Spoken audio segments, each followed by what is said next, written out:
Good morning, student. This is your 12th accountancy class. Your topic is admission. Your chapter name is admission. Today I am going to take illustration number 49. Illustration number 49. Pass journal entries to record the following transaction on admission of a new partner. The first is stock is undervalued. Stock is undervalued by 10%. By 10%.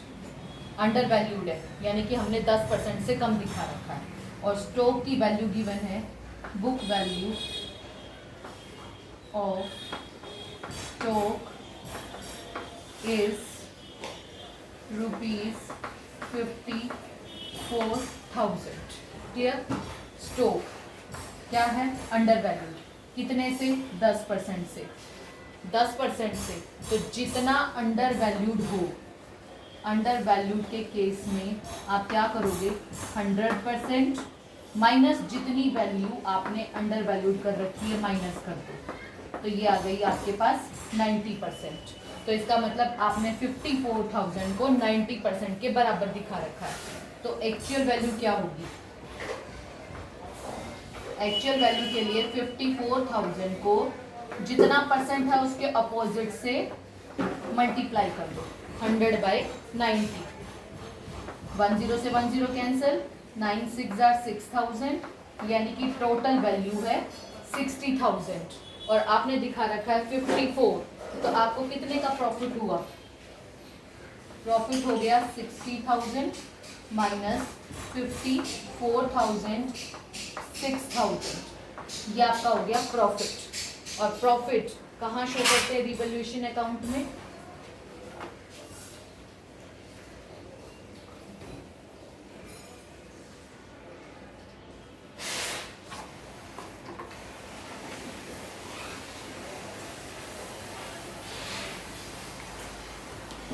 Revaluation account में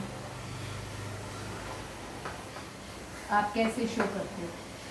assets अगर decrease हो गई या liability increase हो गई तो debit side में show करते हो. असेट्स इंक्रीज हो गई या लायबिलिटी डिक्रीज हो गई तो क्रेडिट साइड में शो करते हो. अब असेट की वैल्यू 6,000 से बढ़ गई तो इस साइड शो करोगे. इस साइड लिखा जाता है बाय स्टॉक अकाउंट. कितने से बढ़ी?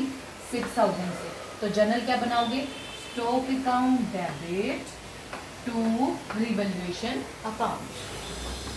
आपकी जर्नल बनी stock account debit to revaluation account और यहाँ आएगा आपका 6,000. क्लियर.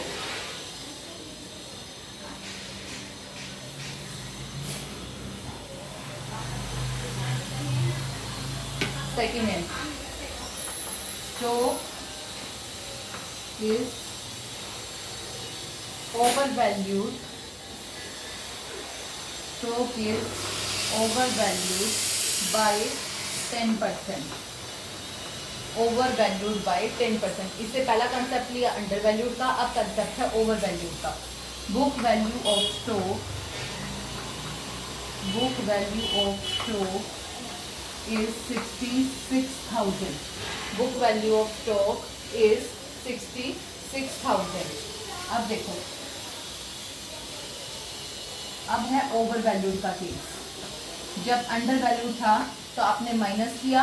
ओवर वैल्यूड के केस में 100 प्लस 10% करोगे. 100 प्लस 10% करोगे.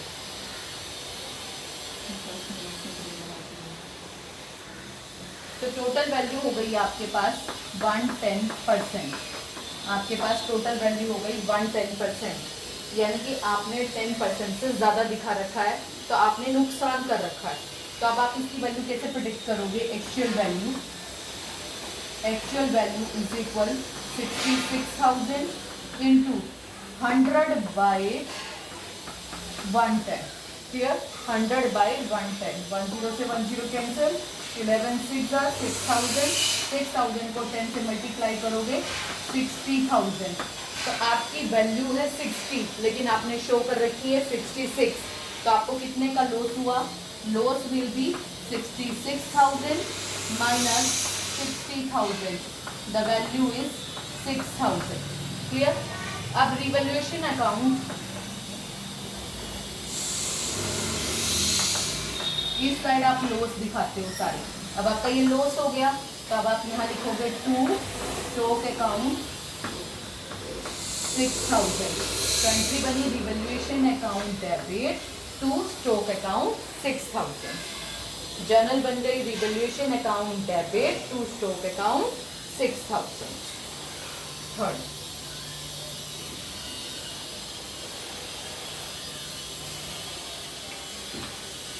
value of land and building, value of land and building is increased to 5 lakh, book value is rupees 4 lakh, book value is rupees 4 lakh। अब land and building की कीमत increase हो गई, 2 word आ गया। Bye आता तो हम उतनी ही वैल्यू पकड़ते 2, यानी कि टोटल 5 लाख हो गई और पहले कितनी थी 4 लाख। तो कितना इंक्रीज आया? 1 लाख।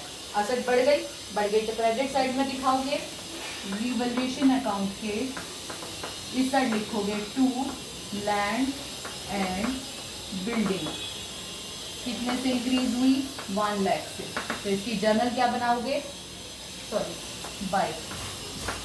तो land and building account debit to revaluation account. Entry बन गई land and building account debit to revaluation account. Amount आ गया 1 lakh. Clear? Now the fourth entry is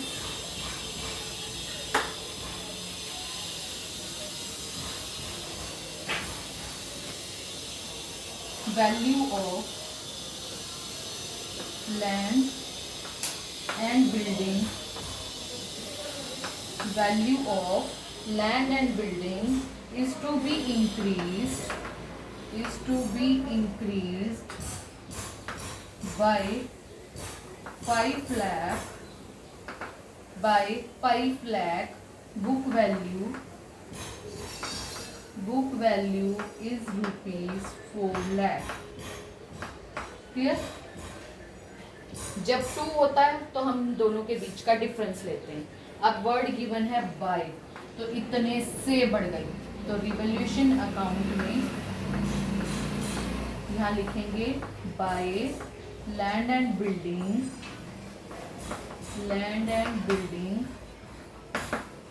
5 lakh, land and building 5 lakh. तो एंट्री क्या बनाओगे? Land and building account debit to revaluation account, land and building account debit to revaluation account. Amount आएगा 5 लाख। तो आपने 2 और bye का ध्यान रखना है, बाय में वही वैल्यू पकड़नी है और 2 में डिफरेंस अमाउंट लेना। Clear?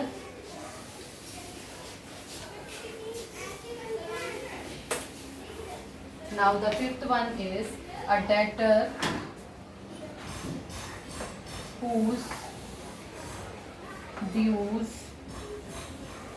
dues rupees 40,000 was written off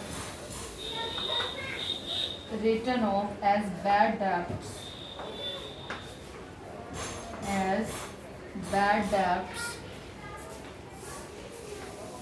last year, paid 30,000 in full settlement account। A debtor whose due is 40,000 was written off as bad debts last year. Paid rupees 30,000 in full settlement account. इसमें दो entry बनेगी. सबसे पहले पैसा आने की bank account debit to bad debts recovered account.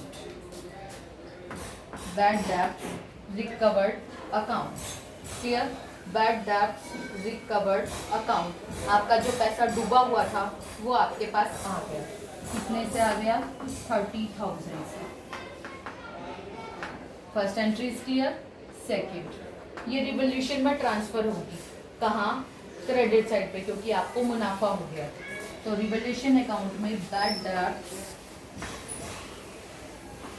Recovered account debit, bad debts recovered account debit to revaluation account. Amount आ गया आपके पास 30,000. Clear?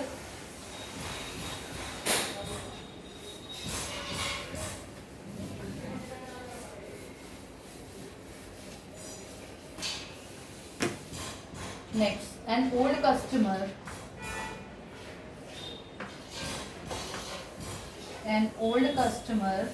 whose account was written off,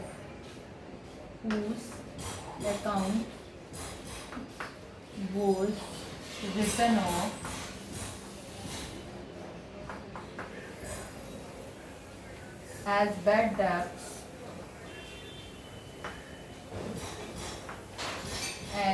debts has promised to pay rupees 15,000 in full settlement of his account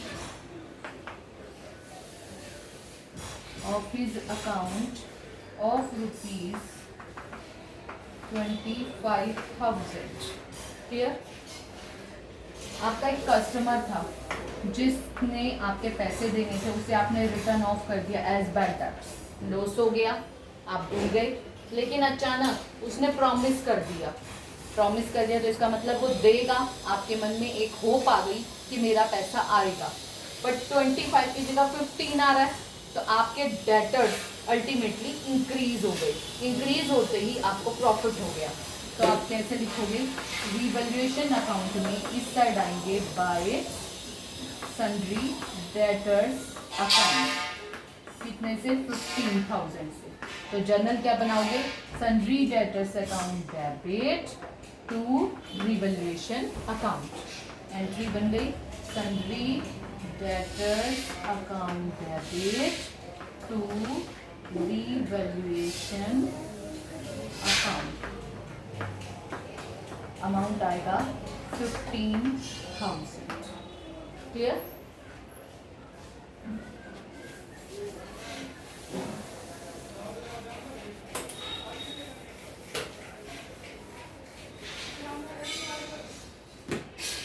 Next is a liability for claim.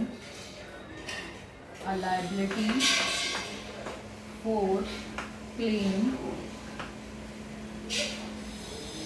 included creditors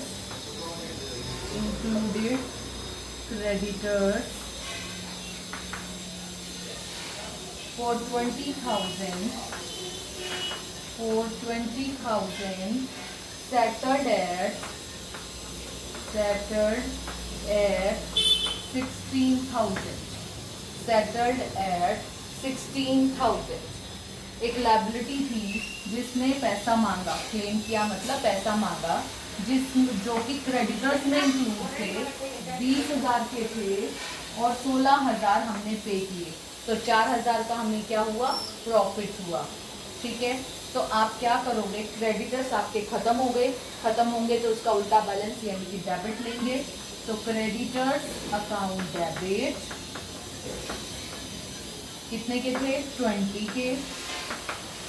कितना पे कर दिया आपने? 16,000 आप यहाँ लिखोगे 16,000 और बाकी का आपका प्रॉफिट हो गया 4,000 का, और प्रॉफिट कहाँ जाएगा? रिवैल्यूएशन अकाउंट में। रिवैल्यूएशन अकाउंट में प्रॉफिट जाएगा 4,000। क्लियर? एक लायबिलिटी थी जिसने क्लेम किया यानी कि पैसा मांगा, जो क्रेडिटर में इंक्लूड थे 20 के, लेकिन आपने 16 की पेमेंट करी, तो क्रेडिटर दिखाओ 20 के, बैंक में पेमेंट दिखाओ 16 की, और रिवैल्यूएशन अकाउंट दिखाओ 4,000। Clear?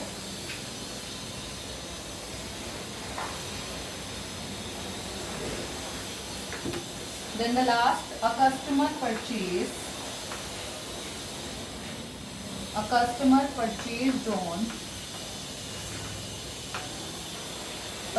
on 1st October 2016 for rupees 40,000 debited to office expense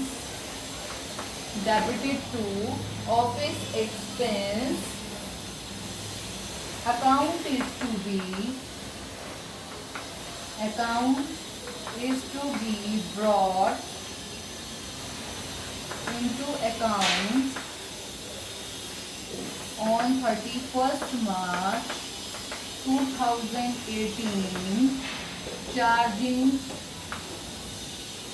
depreciation at the rate 10% per annum, written down value method. Clear? एक कस्टमर ने 1 अक्टूबर 2016 को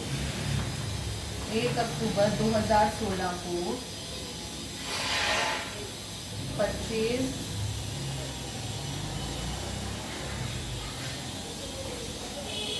कंप्यूटर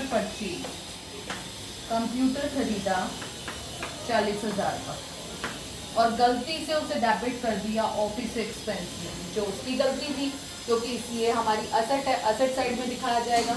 ये सब उनको पता लगा 31/3/2018 को, तो 18 को रिवैल्यूएशन अकाउंट में कंप्यूटर इंक्रीज हो जाएगा, लेकिन उन्होंने डिसाइड किया कि depreciation 10% per annum written down value method से आप डिक्रीज कर दोगे।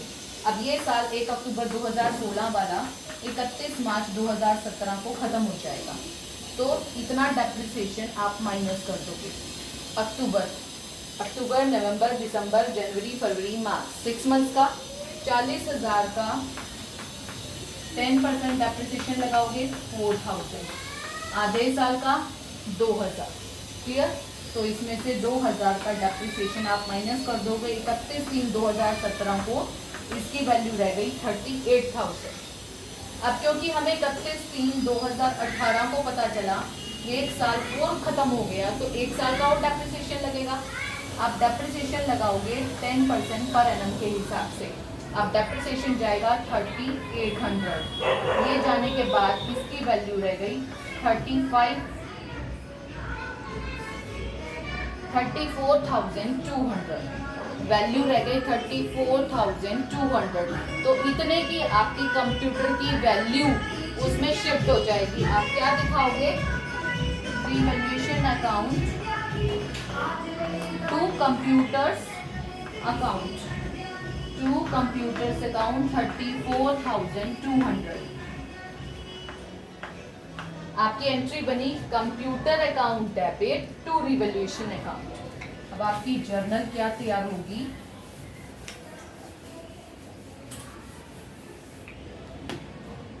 कंप्यूटर्स